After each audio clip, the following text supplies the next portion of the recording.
Madrid mean business for next season, man. Not only do they have the personnel now, but they also have the right man at the helm. Cucurella is the latest signing for Jose Mourinho. To be honest, I did not see this one coming. For this reason in particular, Cucurella is a La Masia boy, right? But you can't blame him because Barcelona did not have enough faith in Omar Cucurella, right? He played for Espanyol, then moved to Brighton. That's where he gained his prominence, right? See, Manchester City and Chelsea were fighting for his signature. Eventually, he landed at Chelsea, but he didn't have the best of starts there. I remember he was soon linked to Manchester United. Bounced back after Enzo Moresca's tenure, and he's been exceptional ever since. And now he becomes the latest signing at Jose Mourinho. I think this is the perfect move going back to his home country at this stage of his career, right? You could argue he's in his prime now, and he'll be playing for one of the best clubs in the world. Certainly a guaranteed starter because I think Ofelan Mendy is the one who's going to be making way there.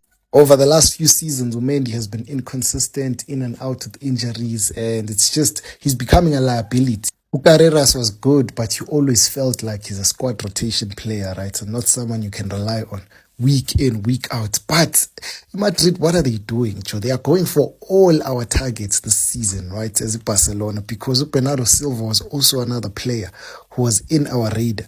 Barcelona type player, very technically gifted. You know, he would just fit superbly in that system of ours. But then again, where does he start in that double pivot, right? He would have to readjust the whole system just to fit him in because if Frank is fit, he needs to start, so does Obed. But going to Real Madrid, he is going to give that midfield something they did not have at all, man. They don't have a Bernardo Silva type of a player. Very good and composed on the ball, you know, has a good pass in him as well.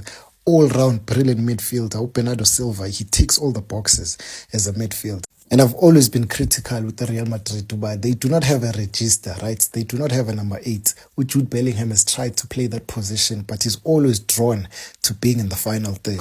Which Chouameni, you could argue, is just a number 6, sits on the base, so they didn't have that guy to connect the dots. But the most crucial part of their signings, right, is the reinforcements in the defense, right? They've signed Dumfries, Trent Alexander-Arnold, clearly, which Jose Mourinho doesn't trust him, especially for his defensive prowess, right? He's been found lacking in multiple occasions. So Trent is not renowned for being a good defender. And you know, under Jose Mourinho, you need to be a very good defender. And I think that's exactly what Denzel Dumfries is going to give them, right? Also, Konate. Konate was good until he got that injury, right? And didn't really seem to get back to his best. But under the stewardship of Jose Mourinho, I hear that Pepe now is going to be part of the technical staff. You would assume that his game is only going to get better. And to top things off, they got him for free, right? In his prime years, they got him for free. Just like Trent Alexander-Arnold, just like Bernardo Silva. They've had to pay 60 million for Cucurella, which is a fair price as well. So yeah, man, in the departments that they were lacking, they've done their research and these signings are spot on. Fuck.